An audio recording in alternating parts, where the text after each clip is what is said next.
hanggang sa maririnig namin ngayon. Hayaan mo na patuloy ito, Panginoon, namin kainin. Panginoon, hayaan mo, Panginoon, na patuloy mo ilagay sa puso at isip namin. Salamat po, samahan mo kami at maging buhay namin, Panginoon, yung bawat salita na naririnig namin sa inyo. Salamat po, purihin at sambahin ka sa pangalan ni Jesus. Amen and amen.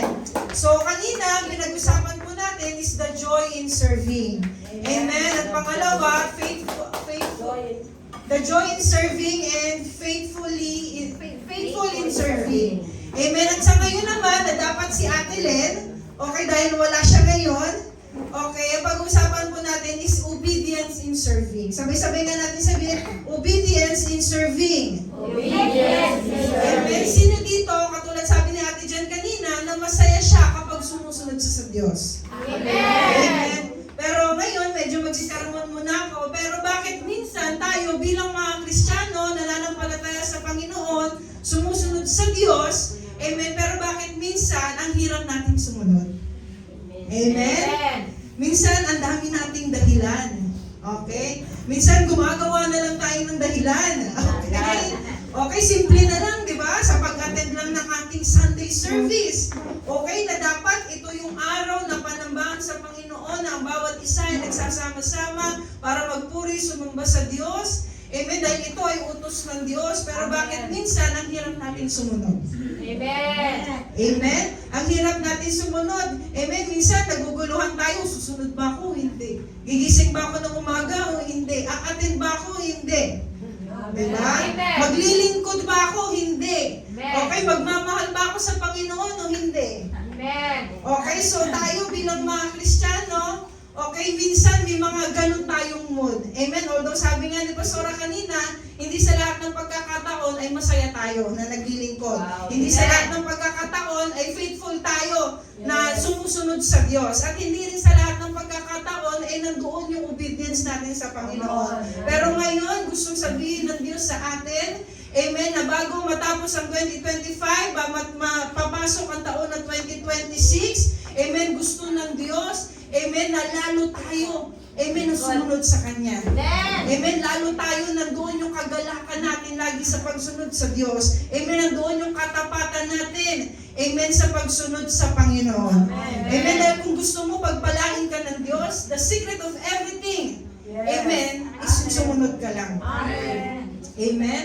Ano ba naman yung simple lang, di ba? Minsan hindi tayo makasunod. Pero sa iba, magaling tayo. Di ba? Sa mga sekular na nagtatrabaho, ako po, kung ano sabihin ng boss ko, isusundin ko. Amen. Okay? So, sa iba naman po dyan, okay, kung ano man yung mga ginagawa nyo, minsan kapag may ayuda, sasabihin ni Mayor, may ganito, ang bilis natin. Di ba? Talagang ano ba to? Ha? Ating gabi na, pipila ka pa. Di ba yung mga Noche Buena nyo nakaraan, anong oras na? Anong petsa na? 11 daw. Okay, ng gabi, wala pa. Okay, pero nandun pa rin, ang bilis nating sumunod. Mag-more pa kaya, amen, sa gustong ipagawa sa atin ng Diyos. Amen, ang lagi natin tandaan, kapag sumunod ka sa Diyos, hindi ka lugihan. Amen, hindi lugi sumunod. Sabi mo nga sa katabi mo, hindi lugi sumunod sa Diyos. Amen, ang pagsunod sa Panginoon ay laging may kapalit ng pagpapala. Amen, ang pagsunod sa Panginoon ay laging may kapalit. Okay na talagang magagandang bagay para sa iyo. Amen. Kapag sunod ka sa labas, hindi mo alam anong pwedeng mangyari. Okay?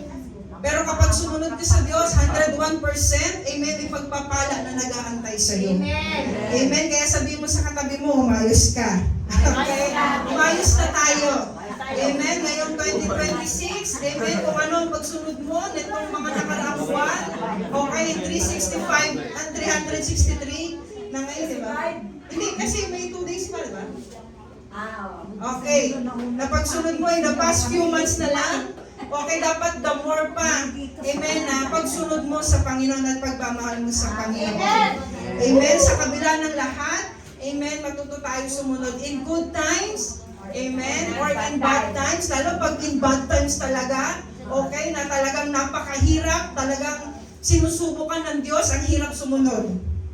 Amen. Pero piliin mo Okay? Piliin mo, sabi mo sa katabi mo, piliin mong sumunod.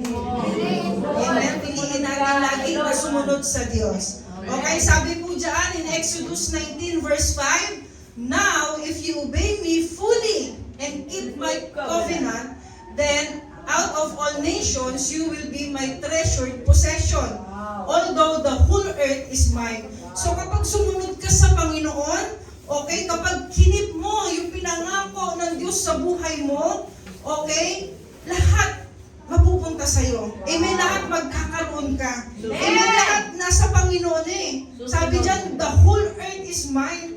So ano bang hinihingi natin sa Panginoon na hindi niya kayang ibigay? Amen, na ang sikreto lang naman ay sumunod ka. Amen, sabi mo, Lord, 100 na lang to eh. Pero sabi ni Lord, give your 10% kasi yun yung nakasulat eh. Yun yung ano eh, yung kasulatan, utos ng Diyos. Pero dahil sumunod ka, amen, ang kayang ibalik sa inyo ng Panginoon is 100-fold. Amen, alam niyo na po yan sa mga faithful na nagtatides daan, faithful na naglilingkod sa Panginoon. Amen, na kapag nagbigay ka sa Diyos, binigay mo yung buhay mo, binigay mo yung sakripisyo mo, binigay mo yung bulsa mo, binigay mo yung oras mo, amen, hindi ka malulugi. Amen, laging 100-fold, siksik, liglig, at umaapaw yung kayang ibigay sa iyo ng Diyos. Amen, kaya saan ang Panginoon ang durumawan ng langit para magpapakain ka. Amen, ano lang ang sikreto, sabihin mo sa katabi mo, sumunod. Amen, sumunod tayo. Kasi kapag sumunod tayo, ano yun eh, yung provision, yung pagpapala, yung pabor, susunod na lang yan. Amen, at ikaw na ang pinakamasayang tao kapag nasunod mo ang kalooban ng gusto mo. Amen, ikaw na ang pinakamasaya. Amen, feeling mo nanalo ka ng nanalo ka sa loto. Sino tumataya pa ng loto? Okay? Basta mo pa yun. Okay, na nasa 5-star hotel ka.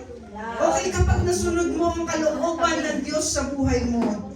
Amen, grabe. Amen, sa ano nga, di ba, sa school, sino sumusunod sa teacher dyan? Di ba, kapag napasaya mo yung teacher mo, di ba, kapag kahit na lang si Pastora, di ba, napasaya natin si Pastora, grabe na rin yung saya na meron tayo kapag nakikita natin masaya ang ating pastor. Pero what more pa kaya, di ba, ang Panginoon na bibigyan natin ng saya dahil sa ating pagsunod, eh, hindi mo yun kayang tawaran, amen, ang kagalakan na pwedeng ibigay sa iyo ng Diyos.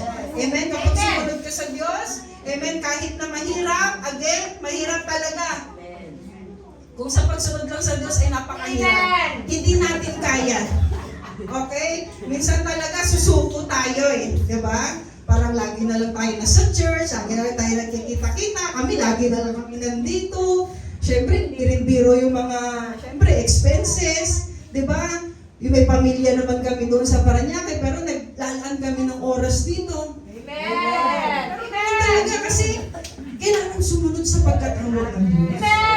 Amen. Ay kung titingin lang kami sa bawat isa na narito, talagang mababackslide kami. Mawawalan kami ng gana. Dahil ang iba sa atin, napakabait. Di ba? Pero salamat sa Panginoon. Amen. Hindi na lang ako nakatingin sa iyo. Amen. Praise God. Masaya tayo.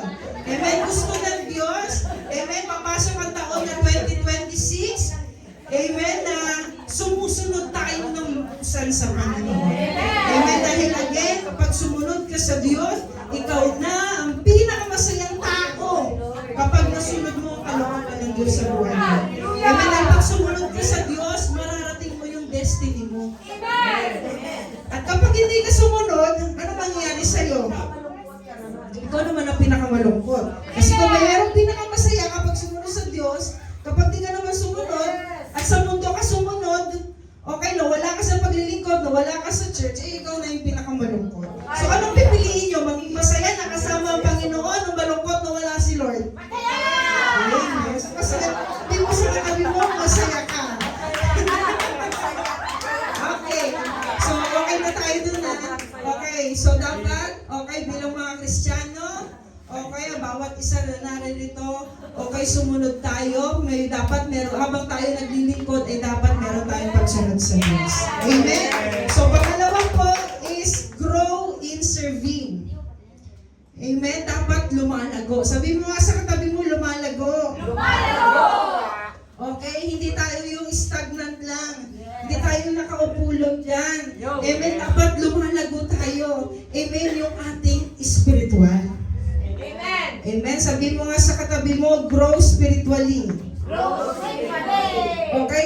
Ano po to eh? Yung meron lang akong 3 point, napaka-basic, pero minsan, okay, bilang Kristiyano, ito po ay nakakalimutan natin. Amen. Amen? So number 1, for us to grow, okay, in our spirit sa Panginoon, number 1, dapat alam mo lagi yung salita ng Diyos. Amen. Okay? Sabi dyan in Psalms 1 verse 2 to 3, instead, they find joy in obeying the law of the Lord and they study it day and night.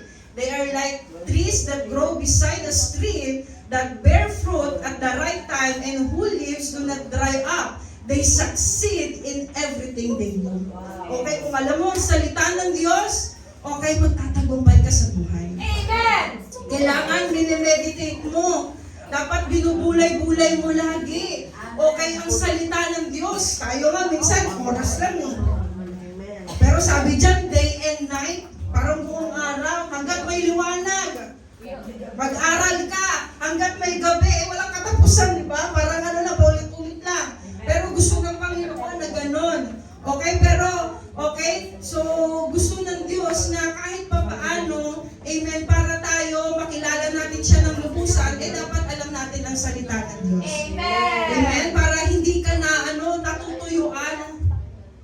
Kasi pag tuyo ka, kasi pag tuyo ka, di ba, wala kang laman ng salita ng Diyos, madali kang struggle.